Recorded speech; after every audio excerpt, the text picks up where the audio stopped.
Welcome back to media Chhattisgarh. तारीख 21 मार्च 2026 दिन शनिवार और हिंदी पंचांग के अनुसार चतुर्दशी। तो चलिए शुरू करते हैं छत्तीसगढ़ की आज की पहली और बड़ी खबर से।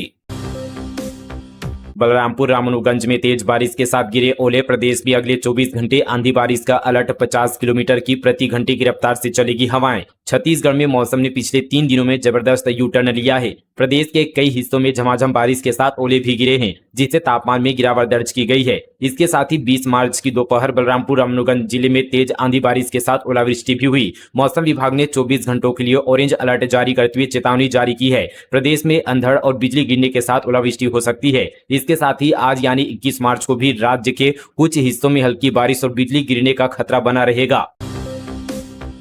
बिलासपुर रायगढ़ ओडिशा कनेक्टिविटी को नई रफ्तार। 1500 करोड़ की लागत से NH49 बनेगा 4 लेन। शहर के लिए महत्वपूर्ण राष्ट्रीय राजमार्ग NH49 के शेष हिस्से को 4 लेन बनाने की दिशा में बड़ी पहल शुरू की गई है। छत्तीसगढ़ के इस प्रमुख औद्योगिक मार्ग को उन्नत करने के लिए लोक निर्माण विभाग ने अकलतरा के तरौद चौक से रायगढ़ होते हुए ओडिशा बॉर्डर तक 4 लेन सड़क निर्माण की योजना तैयार की है। राज्य शासन ने 155 किलोमीटर लंबी इस सड़क परियोजना को मंजूरी दी है। इसमें तरौद चौक अकलतरा से रायगढ़ तक 115 किलोमीटर और रायगढ़ से ओडिशा बॉर्डर तक 40 किलोमीटर का हिस्सा शामिल है। इस परियोजना की अनुमानित लागत 1200 से 1500 करोड़ के बीच तय की गई है। सरगुजा में प्लास्टिक वेस्ट से बन रही प्रधानमंत्री ग्राम सड़क डामरीकरण में इसके इस्तेमाल से बढ़ेगी मजबूती। प्लास्टिक प्रोसेसिंग यूनिट से सप्लाई। सरगुजा जिले में स्वच्छ भारत मिशन के तहत पर्यावरण संरक्षण और कचरा प्रबंधन की दिशा में इनोवेशन किया गया है। जिले में अब प्लास्टिक वेस्ट का इस्तेमाल प्रधानमंत्री ग्राम सड़क निर्माण के लिए किया जा रहा है। मनपाट इलाके में पहले ऐसी यहाँ पर प्रयोगात्मक सड़क का निर्माण किया गया है, जिसमें बिटुमेन के साथ प्लास्टिक कचरे का मिश्रण किया जा रहा है। नक्सलवाद खात्मे के डेडलाइन नजदीक, बदलता अबूझमाड़ दुर्गम गांव में विकास की दस्तक। अबूझमाड़ क्षेत्र कभी नक्सलियों की समांतर सत्ता के लिए जाना जाता था, लेकिन आज वही विकास, सुरक्षा और सरकारी योजनाओं की पहुंच तेजी से बढ़ती जा रही है। अबूझमाड़ में हितग्राहियों तक योजनाओं के सफल क्रियान्वयन का जायजा लेने नारायणपुर कलेक्टर नम्रता जैन ने बाइक से सवारी कर ग्राम कदेर और ओरछापाल में चल रहे प्रधानमंत्री आवास निर्माण कार्य और सरकारी कार्यों का जायजा लिया और जरूरी निर्देश दिए।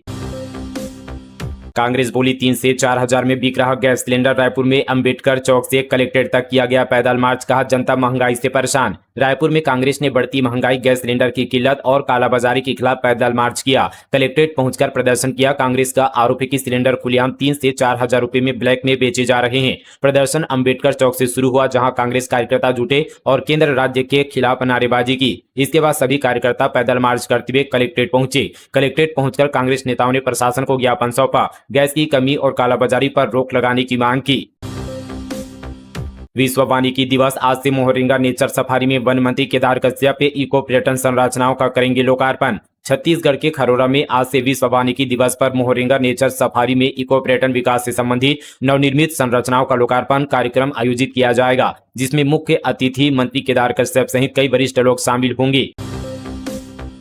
नोएडा के फर्जी कॉल सेंटर में रायपुर पुलिस की रेड। लड़की की आवाज निकालकर फंसाते थे देश भर में लोगों से ठगे करोड़ रुपए, 3 गिरफ्तार। छत्तीसगढ़ की राजधानी रायपुर की पुलिस ने दिल्ली NCR में दबिश देकर फर्जी कॉल सेंटर का भांडाफोड़ किया है। पुलिस ने गाजियाबाद निवासी अनिल कुमार, अजय तिवारी और रिंकू सिंह को गिरफ्तार किया है। ये आरोपी इंश्योरेंस पॉलिसी की मैच्योरिटी राशि दिलाने के नाम पर देश भर में ठगी करते थे। नोएडा के आलिशान गौर सिटी मॉल में फर्जी कॉल सेंटर चलाकर ये साथी ठग करोड़ रुपए का ठग कर चुके हैं। इस गैंग की सबसे चौंकाने वाली बात यह कि आरोपी पुरुष होकर भी सॉफ्टवेयर के जरिए लड़की की आवाज निकालकर लोगों को अपने जाल में फंसाते थे। नवरात्रि पर किसानों की बल्ले बल्ले। भोरमदेव शक्कर कारखाने ने गन्ना किसानों के लिए जारी किए करोड़ रुपए। चैत्र नवरात्रि के पावन अवसर पर कवर्धा के गन्ना किसानों को बड़ी सौगात मिली है। उप मुख्यमंत्री विजय शर्मा के विशेष प्रयासों से भोरमदेव सहकारी शक्कर उत्पादक कारखाना मर्यादित रामेपुर कवर्धा द्वारा गन्ना किसानों को 5 करोड़ 97 लाख रुपए की राशि जारी कर दी है। इसके साथ ही कारखाना द्वारा अब तक गन्ना किसानों को 57 करोड़ 48 लाख रुपए का भुगतान पूर्ण किया जा चुका है। नियमित और समयबद्ध भुगतान से क्षेत्र के किसानों में उत्साह, संतोष और प्रसन्नता का वातावरण बना हुआ है। छत्तीसगढ़ में नहीं लगेंगे छातिम के पेड़। मंत्री OP ने की घोषणा। विधायक सोनी ने उठाया इससे अस्थमा फैलने का मामला। छत्तीसगढ़ विधानसभा में बीते दिन राजधानी रायपुर में बड़ी संख्या में लगे यहाँ पर छातिम यानी सप्तवर्णी वृक्षों के रोपण का मुद्दा गूंजा। रायपुर पश्चिम के भाजपा विधायक सुनील सोनी ने प्रश्नकाल में इस मुद्दे को उठाया। जवाब में मंत्री ओपी चौधरी ने कहा कि इस पेड़ को लगाने पर प्रतिबंध लगा रहे हैं। उन्होंने कहा कि छातिम के पेड़ से अस्थमा इन्फेक्शन हो रहा है। छातिम वृक्षों के रोपण पर रोक लगाने को लेकर उन्होंने सवाल पूछा। जवाब देते हुए मंत्री ओपी चौधरी ने कहा कि छातिम वृक्षों के रोपण पर रोक फिलहाल नहीं लगाई गई है। ओपी चौधरी ने बताया कि वर्तमान में छातिम का रोपण रोकने का कोई प्रस्ताव नहीं है। इसके आगे उन्होंने कहा कि पेड़ लोगों की सेहत और स्वास्थ्य के लिए लगाए जाते हैं। अगर किसी वृक्ष से नुकसान हो रहा होगा तो सकारात्मक निर्णय लेंगे। फिलहाल यहाँ पर सप्तपर्णी के संबंध में कोई जानकारी नहीं मिली है। फिर भी यहाँ पर सप्तवर्णी वृक्षों के पौधे भविष्य में नहीं लगेंगे। जो पौधे लग चुके हैं उसे लेकर आगे की चर्चा की जाएगी। पीपल वृक्षों के संबंध पर लगातार पौधे लगाए जा रहे हैं। रायगढ़ में मिली अफीम की खेती, झारखंड का शख्स हिरासत में, 15 दिन में चौथा मामला। भूपेश बोले बीजेपी सरकार के संरक्षण में खेती जारी। रायगढ़ जिले में तमनार में अफीम की अवैध खेती पकड़ी गई है। तमनार ब्लॉक के आमाघाट में करीब 1.5 एकड़ में अफीम की फसल लहला रही थी। 20 मार्च को मामले की सूचना मिलती पुलिस और प्रशासन की टीम मौके पर पहुंची। जानकारी के अनुसार झारखंड का रहने वाला मार्शल सांगा यहां 10 से 12 साल से खेती कर रहा है। उसने आमाघाट के किसान से तरबूज ककड़ी उगाने के लिए खेत लिया था। पुलिस ने सांगा को हिरासत में लिया है। खेत किसका है, किसके संरक्षण में खेती हो रही थी, इसकी फिलहाल यहाँ पर जाँच की जा रही है। बता दें कि पिछले 15 दिन में प्रदेश में चौथा अफीम का खेत मिला है। पूर्व मुख्यमंत्री भूपेश बघेल ने एक्स पर पोस्ट कर भाजपा सरकार पर अफीम की खेती को संरक्षण देने का आरोप भी लगाया है। मोर गांव मोर पानी अभियान, सारंगढ़ भिलाईगढ़ जिले की बनी पहचान। कलेक्टर बोले सुरक्षित भविष्य की नींव। सारंगढ़ भिलाईगढ़ जिले के कलेक्टर डॉक्टर संजय कन्नौज के द्वारा यहां पर लगातार मोर गांव मोर पानी अभियान चलाया जा रहा है। इसी दौरान बीते दिन जनपद पंचायत बरमकेला के ग्राम देवगांव में अभियान का प्रभावी आयोजन किया गया। ग्रामीणों में खासा उत्साह देखने को मिला। इस अभियान का मुख्य उद्देश्य गिरते भूजल स्तर को सुधारना और जल संरक्षण को जन आंदोलन का रूप देना है। धुरंधर में नोटबंदी सीन पर दीपक बैज ने उठाए सवाल। बोले फिल्म के जरिए नाकामी छुपा रही भाजपा, बिना प्लानिंग यह देश के लिए अबद्ध रही। फिल्म धुरंधर के एक सीन को लेकर छत्तीसगढ़ में सियासत भी शुरू हो गई है। कांग्रेस प्रदेश अध्यक्ष दीपक बैज ने फिल्म में दिखाए गए नोटबंदी के सीन पर सवाल उठाए। उन्होंने कहा कि फिल्म में नोटबंदी को एक सफल और देशहित में लिया गया बड़ा कदम दिखाया गया है, जबकि हकीकत इससे अलग है। उन्होंने इसे भाजपा की नाकामी छुपाने की कोशिश बताया। दीपक बैज ने कहा कि भाजपा की केंद्र सरकार की नाकामी है नोटबंदी। बिना प्लानिंग के नोटबंदी देश के लिए अबद्ध रही। दावा था कि नोटबंदी से आतंकवाद खत्म हो जाएगा। कितना कालाधन वापस आया, मैं पूछना चाहता हूं कि क्या कालाधन वापस आया, आतंकवाद खत्म हो गया, नोटबंदी में लोगों की जाने गई? क्या इस बात को उस फिल्म में दिखाया गया? क्या इस बात को फिल्म में दिखाया गया? भाजपा एक फिल्म के माध्यम से अपनी असफलता को छुपाने की कोशिश कर रही है। राजधानी में हाईटेक स्मगलिंग कोरियर के जरिए बीपी मशीन की आड़ में मंगाता था कोकीन, आरोपी को पुलिस ने किया गिरफ्तार। राजधानी में नशे के फलते फूलते कारोबार में पैसा कमाने के ध्येय से लोग अनोखे उपाय अपनाने लगे हैं। ऐसा ही मामला यहां पर जो है सामने आया, जिसमें नशे का सौदागर बीपी मशीन में कोकीन भरकर पूरे राज्यों से कोरियर सर्विस के जरिए यहां पर मंगाकर राजधानी में खपाता था। मुखबिर से मिली सूचना पर पुलिस ने शंकर नगर निवासी गोपाल कृष्ण अग्रवाल को कोकीन के साथ गिरफ्तार कर लिया है। एईडी समेत 3 अधिकारी 35,000 रिश्वत लेते गिरफ्तार। ट्रांसफार्मर लगाने के एवज में मांगी थी घूस। बिलासपुर एसीबी ने जांजगीर में किया ट्रैप। बिलासपुर एसीबी की टीम ने जांजगीर में ट्रांसफार्मर लगाने के एवज में 35,000 रुपए रिश्वत लेते 3 अधिकारियों को ट्रैप किया। Chhattisgarh state power distribution company limited के सहायक अभियंता विजय नार्गे, उप अभियंता राजेंद्र शुक्ला और सहायक ग्रेड 1 के देवेंद्र राठौर को घूस लेते रंगे हाथों गिरफ्तार किया है।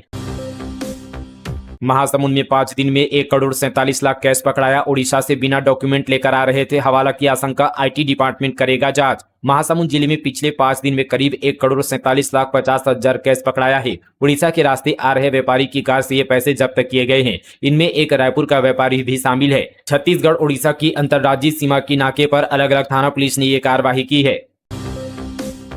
डोंगरगढ़ जाने वाले श्रद्धालुओं की बढ़ी सुविधा, 23 से 28 मार्च तक चलेगी नवरात्रि स्पेशल ट्रेन। चैत्र नवरात्रि के दौरान डोंगरगढ़ स्थित मां बमलेश्वरी मंदिर में लगने वाले नवरात्रि मेले में आने जाने वाले यहां पर श्रद्धालुओं की सुविधा के लिए रेलवे प्रशासन ने नेताजी सुभाष चंद्र बोस कोरबा के बीच मेमू स्पेशल ट्रेनें चलाने का निर्णय लिया है। यह ट्रेन 23 से 28 मार्च तक चलेगी और इस दौरान 63 स्टेशनों पर रुकेगी। पूरी दूरी तय करने में ट्रेन को करीब 14 घंटे 30 मिनट लगेंगे। सोना 549 रुपये सस्ता 1,47,000 पर आया। चांदी 3,727 रुपये बढ़कर 2,34,000 पर पहुंची। सोने की कीमत में यहां पर जो है मामूली गिरावट दर्ज की गई है। India Boolean and jeweller association के मुताबिक 10 ग्राम 24 कैरेट सोना 549 रुपये घटकर 1,47,000 रुपये पर आ गया है। वहीं 1 किलो चांदी की कीमत 3,727 रुपये बढ़कर 2,34,000 रुपये पर आ गई है। दुर्ग केंद्रीय जेल में सांप्रदायिक सौहार्द की मिसाल नवरात्रि और रमजान मना रहे बंदी। 19 मार्च 2026 से चैत्र नवरात्रि की शुरुआत हो चुकी है। पूरे देश में माहौल भक्तिमय हो गया है। इस अवसर पर दुर्ग केंद्रीय जेल में नवरात्रि के पर्व पर भक्ति और आस्था के रंग दिख रहे हैं। आस्था, अनुशासन और आध्यात्मिक ऊर्जा का अद्भुत संगम देखने को मिल रहा है। जेल में कैद कैदियों ने चैत्र नवरात्रि का पर्व रखा है। वे उपवास रखते हैं। इसके इतर इस जेल में बंद मुस्लिम कैदी रोजा रख रहे हैं। इस तरह जेल के अंदर आपसी सौहार्द और धार्मिक एकता की मिसाल देखने को मिल रही है। रायपुर में नोरा फतेही और संजय दत्त के खिलाफ शिकायत। सर के चुनर तेरी गाने को वकील ने बताया अश्लील, थाने पहुंचकर दी कंप्लेन। छत्तीसगढ़ की राजधानी रायपुर में फिल्म केडी द डेविल के एक गाने को लेकर विवाद खड़ा हो गया है। हाल ही में रिलीज सॉन्ग सर के चुनर तेरी सरके के खिलाफ एक वकील ने आपत्ति जताई है। गाने में नोरा फतेही और संजय दत्त की प्रस्तुति को अश्लील बताते हुए एफआईआर दर्ज करने की मांग की गई है। जानकारी के मुताबिक अधिवक्ता अनुराग गुप्ता ने सिविल लाइंस थाने पहुंचकर फिल्म के मेकर्स और कलाकारों के खिलाफ लिखित शिकायत की है। शिकायत में कहा गया कि गाने के बोल और दृश्य अश्लील है और समाज के नैतिक मूल्यों के खिलाफ जाते हैं। शिकायत में आरोप लगाया गया कि गीत में डबल मीनिंग शब्दों का इस्तेमाल भी किया गया है, जो स्पष्ट रूप से यौन संकेत देते हैं। अधिवक्ता ने नोरा फतेही, संजय दत्त, रवि आलम, अर्जुन जन्य समेत मेकर्स के खिलाफ केस दर्ज कर कार्रवाई की मांग की है। कोरबा में अवैध खनन पर शक्ति। संयुक्त टीम की छापेमारी में 34 वाहन जब्त, कई क्षेत्रों में कार्रवाई। कोरबा में कलेक्टर कुणाल दुतावत के निर्देश पर जिला खनिज विभाग और राजस्व विभाग की संयुक्त टीम ने पूरे जिले में अवैध उत्खनन, परिवहन और भंडारण के खिलाफ व्यापक और प्रभावी अभियान चलाया। यह संयुक्त कार्रवाई अचानक दबिश देकर की गई है, जिसमें कई क्षेत्रों में बड़े पैमाने पर अवैध गतिविधियों का पता चला और कुल 34 वाहनों को पकड़कर जब्त किया गया है। शक्ति में कियोस्क का संचालक ने 21,59,000 ठगे। सैकड़ों ग्रामीणों से अंगूठा लगवाकर फर्जी ट्रांजैक्शन रसीद थमाया। पीड़ितों ने जमा पूंजी वापस दिलाने की मांग। शक्ति जिले में एसबीआई कियोस्क के संचालक ने 21,59,000 रुपए से अधिक की ठगी की है। इस धोखाधड़ी में सैकड़ों ग्रामीण शिकार हुए हैं। संचालक श्यामलाल केवट अब फरार है और पुलिस की गिरफ्त से बाहर है। मामला हसौद थाना क्षेत्र के ग्राम चीजदा का है।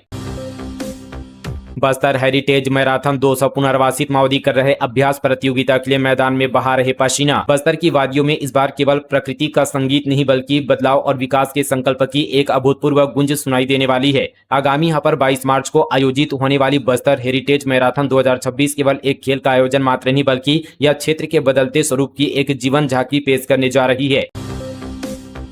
नेटवर्क मार्केटिंग में फंसे युवाओं को छुड़ाया गया। बलौदाबाजार के 11 युवा झांसी से लौटे, जिला प्रशासन का जताया आभार। बलौदाबाजार जिले के 11 युवा उत्तर प्रदेश के झांसी में एक नेटवर्क मार्केटिंग फर्म के जाल में फंस गए थे। कलेक्टर कुलदीप शर्मा की त्वरित कार्यवाही और प्रशासनिक सूझबूझ से इन युवाओं को ठेकेदार के चंगुल से मुक्त कराकर उनके परिवारों तक सुरक्षित पहुंचाया गया। घर वापसी के बाद इन युवाओं ने कलेक्टर कार्यालय पहुंचकर कुलदीप शर्मा से भेंट की और जिला प्रशासन के प्रति आभार व्यक्त किया। कलेक्टर ने उन्हें सलाह दी कि रोजगार के लिए बाहर जाने से पहले संबंधित कंपनी और ठेकेदार की पूरी जानकारी अवश्य लें। 1 लाख रिश्वत लेते तहसीलदार का बाबू गिरफ्तार। सरगुजा डीईओ कार्यालय की लिपिक से बोला एसीबी रेड पड़ने वाली है, सेटिंग कराने मांगे थे 2 lakh. Surguja anti corruption bureau ने दरिमा तहसील के लिपिक को 1 लाख रुपए की रिश्वत लेते रंगे हाथों गिरफ्तार किया है। आरोपी ने डीईओ कार्यालय के खिलाफ अखिलेश सोनी से कहा था कि एंटी करप्शन ब्यूरो की रेड पड़ने वाली है, इसलिए सेटिंग कराने के नाम पर 2 लाख मांगे थे। 1 लाख रुपए में सौदा हुआ था। यस बैंक घोटाला का सामने आया सच, सीबीआई करेगी गड़बड़ की जांच, हाईकोर्ट ने दिए निर्देश। भिलाई के बहुचर्चित 165 करोड़ रुपए की यस बैंक घोटाला मामले में नया मोड़ आ गया है। केंद्रीय जांच ब्यूरो यानी सीबीआई को इस पूरे मामले की जांच सौंपी गई है, जिससे निष्पक्ष जांच और बड़े खुलासे की उम्मीद है। छत्तीसगढ़ हाईकोर्ट ने राज्य सरकार की जांच प्रक्रिया पर कड़ी नाराजगी जताते हुए कहा कि मामले में तथ्यों को छिपाने और लिपापोती की आशंका से इनकार नहीं किया जा सकता। कोर्ट ने साफ किया कि निष्पक्ष जांच के लिए सीबीआई जांच ही एकमात्र विकल्प है। फिलहाल दोस्तों ये थी छत्तीसगढ़ की तमाम बड़ी खबरें मीडिया छत्तीसगढ़ पर। इसी तरह की और तमाम बड़ी खबरों से अपडेट रहने के लिए मीडिया छत्तीसगढ़ चैनल को सब्सक्राइब करें। इस वीडियो को शेयर करना बिल्कुल ना भूलें। चलिए दोस्तों आज के लिए बस इतना ही। तब तक के लिए जय हिंद, जय छत्तीसगढ़, जय जोहार।